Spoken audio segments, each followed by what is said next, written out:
dice que mi pueblo pereció porque le faltó conocimiento. Muchas veces nosotros sufrimos porque ignoramos la palabra de Dios. Yo creo que muchos de nosotros, al abrir las Escrituras, al comenzar nuestra nueva vida en Cristo, comenzamos, ¿verdad?, a ver la ignorancia en la que vivíamos, lo ciego que éramos nosotros a la palabra de Dios. Y por ignorantes, ¿verdad?, por ignorar los mandamientos, los preceptos, los principios, los mandamientos de Dios, nosotros, hermanos, sufrimos y cometimos, ¿verdad?, nosotros por ignorancia erramos, algunos anduvieron en un mal camino, algunos, ¿verdad?, tuvieron que pasar por tremendas circunstancias a causa de no conocer la palabra de Dios. Entonces, hermanos, sufrimos por nuestra ignorancia, sufrimos, hermano, y nos dolemos por las consecuencias.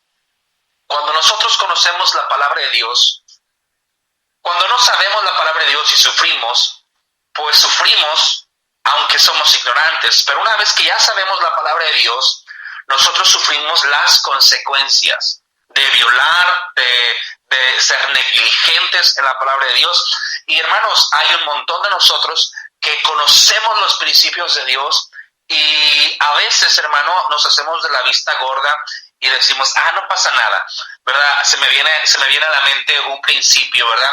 La palabra de Dios nos dice a nosotros que huyamos de las deudas, que nosotros no empeñemos nuestra palabra, que nosotros no salgamos fiadores. ¿Y cuántas veces nosotros decimos, pero qué tanto es tantito, ¿verdad? Decimos, el que nada debe, nada tiene, y comenzamos a endrogarnos, ¿verdad?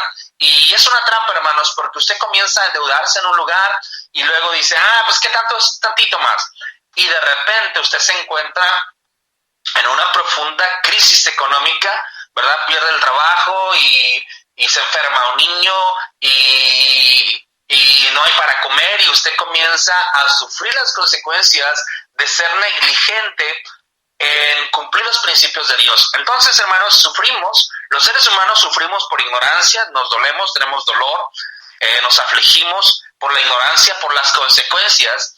Y en esta mañana, hermano, nosotros vamos a tocar el tema cuando Dios nos trae el mal. Muchas veces nosotros, hermano, no vamos a entender por qué sufrimos, porque en ocasiones, hermano, Dios va a permitir un mal en nuestra vida. En el libro de Job, hermano, en el capítulo 1, ojalá, hermano, usted pudiera hacer un ejercicio conmigo en esta mañana, y yo deseo, y es mi intención, ¿verdad?, que todos nosotros podamos imaginarnos la vida de Job, ¿verdad? Job, un hombre, dice la palabra de Dios, recto, temeroso de Dios, dice la Escritura, y apartado del mal. Dice la palabra de Dios que en los hombres, ¿verdad?, que vivían en esos tiempos, este varón llamado Job era perfecto y recto, temeroso de Dios y apartado del mal. El libro de Job, hermanos, es el libro más antiguo.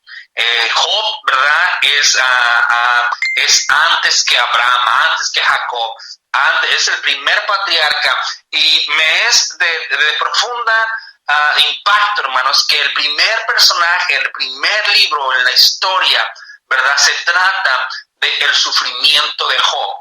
Ahora, Job era un hombre perfecto, recto y temeroso de Dios. Hermanos, nosotros, ¿verdad?, al pensar en la vida de Job, nosotros sabemos el final de Job. Nosotros sabemos cómo termina la historia, pero no solamente sabemos cómo termina la historia, nosotros sabemos cómo comienza la historia. Y aquí en el capítulo 1, Dios, ¿verdad?, va a hacer un trato con Satanás. Y esto es interesante porque yo creo que muchos de nosotros nos hemos preguntado y tenemos preguntas acerca de esta situación. ¿Cómo es que Dios permite y apunta y le ofrece, ¿verdad?, a Satanás que pruebe a Job? Hermanos, nosotros tenemos que entender que los caminos de Dios son más altos que los de nosotros, y los propósitos de Dios van más allá que nosotros. Por ejemplo, si no fuera por este libro de Job, cristianos hubiéramos muerto en desesperanza. Muchos hijos de Dios no tendríamos la fe y la esperanza para soportar la aflicción. Hermanos, estas páginas de este libro me salvaron mi fe. Este libro, ¿verdad?, fue de inspiración. Y hermano, el puro hecho de saber que Job, hermano, sufrió como ningún otro ser humano ha sufrido.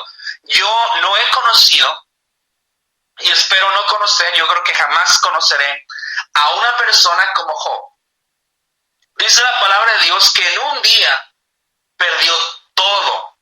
Job, hermano, era una persona que amaba a Dios, que honraba a Dios, que temía a Dios, que se apartaba del mal, que tenía una familia ejemplar, que tenía que en sus tiempos, hermano, ¿verdad? Él, ¿verdad?, era una persona muy bendecida por Dios, no solamente en lo material, pero en lo familiar, hermano, y su relación con Dios podemos ver que era una relación cercana. Entonces, hermano, aquí en el libro de Job nosotros podemos ver que en un día él pierde todo, y todos sabemos la historia, ¿verdad? En un día pierde todo su ganado, pierde todas sus pertenencias, todo lo que él posee, ¿verdad? Aún sus propios hijos, y aún así dice la palabra de Dios que él retiene su integridad. Hermano, el libro de Job es un libro favorito de muchos cristianos, y creo que porque nos podemos identificar con el sufrimiento, quizá no a ese nivel de sufrimiento que Job padeció, pero sí podemos identificarnos con el sufrimiento en esta tierra.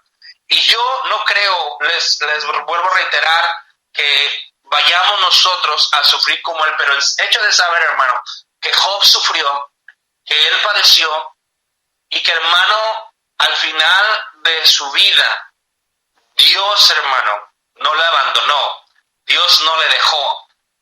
Hermano, yo quiero que sepa, ¿verdad?, 4 cosas en esta mañana, y quiero ser práctico, ¿verdad?, con lo que voy a decir. Pero, hermanos, en el libro de Job nosotros podemos ver muchas cosas, muchas enseñanzas, y va a haber preguntas que probablemente nosotros no vamos a poder contestar, o que nadie nos va a poder contestar acerca de nuestra vida, acerca de tantas circunstancias. Pero hay algo, hermano, que nosotros los cristianos tenemos que entender. Y la primera cosa, hermano, es que Dios está en control. Si usted lee el libro de Job, usted va a darse cuenta que Dios, ¿verdad?, tiene una junta. Dios tiene una junta con todos los ángeles que le sirven. Y entre esos ángeles que le sirven, ¿verdad?, llegó Satanás, el demonio. Y, hermano, yo quiero aquí hacer un paréntesis para hablar un poquito de Satanás. Muchas veces nosotros como cristianos le damos demasiado crédito a Satanás. Creo que más de lo que debe de tener. Hermano, Satanás no puede con Dios. A veces ponemos a Satanás como igual a Dios en poder. Pero mire, Satanás no es omnisciente. Satanás no es omnipotente y no es omnipresente. Satanás no está en todo lugar. Él usa a sus demonios para estar en muchos lugares, pero no puede estar en todo lugar. Satanás, hermano, no sabe todo. Él no sabe el futuro. Él no sabe cuando el Señor Jesucristo regresa. Él sabe que tiene poco tiempo. Él está sentenciado, está condenado, y un día va a ser atado y va a ser destruido. Dice la palabra de Dios, será lanzado al lago de fuego también, y ya jamás, ¿verdad?, tentará o lastimará a nadie. Hermano, y la otra cosa, hermano, es que su poder está limitado. El poder de Satanás está limitado a Dios. Dios, hermano, no permite que Satanás vaya más allá de lo que Dios permite. Porque Dios, hermano, tiene un plan. Dios tiene un plan para nosotros. Y si usted lee el libro de Apocalipsis, usted se va a dar cuenta de que ya está organizado lo que va a suceder. Que lo que nosotros estamos viviendo en nuestros días, Dios lo sabe, Dios lo conoce. Dios tiene cuidado de las aves, de las plantas, de cada ser que está en este mundo. Ahora, si Dios tiene cuidado de todos esos animales, Dios tiene cuidado de mí, Dios se cuida de mí. Entonces, hermano, Dios está en control. En el libro de Job, yo puedo darme cuenta de que Dios estaba en control. Ahora, si usted fuera Job, o si yo fuera Job, para mí, hermano, sería una prueba tremenda porque yo no sé qué está sucediendo. Y esto es algo que nosotros debemos considerar cuando Job estaba siendo probado y estaba siendo tentado por Satanás. Ahora, mi tema en esta mañana, hermano, es cuando Dios nos trae mal, porque es Dios el que le permite a Satanás ir a Job y quitarle y destruir todo lo que él posee, y no solamente con eso, le quita también su salud. Pero la palabra de Dios nos dice que Dios sabe cuánto nosotros podemos resistir. La Biblia nos dice en Corintios 10:13, en 1 Corintios 10:13, hermano, dice la palabra de Dios: no nos ha sobrevenido ninguna tentación que no sea humana, pero fiel es Dios, que Dios no nos dejará ser tentados más de lo que podrá resistir, sino que dará también juntamente con la tentación la salida, para que podáis soportar. Entonces, hermanos, Satanás solamente llega hasta donde Dios le permite. Ahora, todas las tentaciones y todas las pruebas que nosotros padecemos en este mundo son humanas, no son sobrenaturales. Quiere decir, hermano, que está en nuestra capacidad de resistir. Yo no sé, ¿verdad?, dónde está usted en este momento de su vida. Yo no sé si usted ahorita está cuestionando a Dios, si usted está molesta con Dios o molesto con Dios. Yo no sé si usted su caminar con Dios no es tan cercano como lo era años atrás, porque vienen pruebas, vienen dolores a nuestras vidas, ¿verdad? Un escritor cristiano le escribió un libro, ¿verdad?, que se llama Cuando Dios, ¿verdad?, no hace sentido. Y me pareció interesante, hermano, porque en este libro él toma como referencia una encuesta que se hizo con cientos de cristianos y arrojó unas estadísticas muy, muy interesantes y yo creo que están cerca de la realidad. Él dice, ¿verdad?, según estas estadísticas, el 100% de nosotros como cristianos en algún punto de su vida sentirá que Dios le ha traicionado, sentirá que Dios le ha abandonado. Y tal es el caso de Job, hermano. Usted puede imaginarse ese hombre, ¿verdad?, caminando con Dios, recto, temeroso de Dios, apartado del mal, haciendo lo correcto toda su vida, y un día sin esperarlo, un día sin aviso, un día, ¿verdad?, un día malo, como dice la Escritura, todo se torna gris, todo se convierte en terror, en angustia, en dolor, en aflicción, en adversidad, y pierde todo lo que él tenía y se encuentra solo, ¿verdad? Él se encuentra vivir en la opulencia, vivir en la riqueza, en uno de los hombres más bendecidos, ¿verdad?, económicamente por Dios, y ahora se encuentra en la miseria y enfermo, sin familia, sin hijos, su esposa la ha abandonado. Hermano, lo que el ser humano, ¿verdad?, comienza a imaginar y comienza a meditar y comienza a pensar: Dios me ha abandonado. Y hermano, yo le comparto esto porque en algún punto en mi vida yo creí que Dios me había abandonado, que Dios me había traicionado. Y hermano, cada cristiano en algún punto de su vida llegará a tener una experiencia similar donde creerá o donde pensará que Dios le ha abandonado. Y es interesante, hermano, porque este escritor nos dice, según las estadísticas, todos vamos a llegar a un punto donde vamos a creer que Dios nos ha abandonado y solo el 10% se recupera.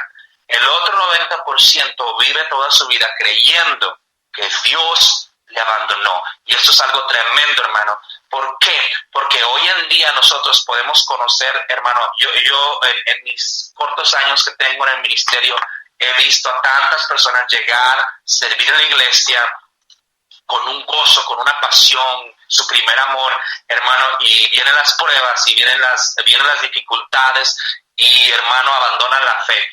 Y Y hermano, la razón es porque ellos creen que Dios les ha abandonado, que Dios les ha traicionado.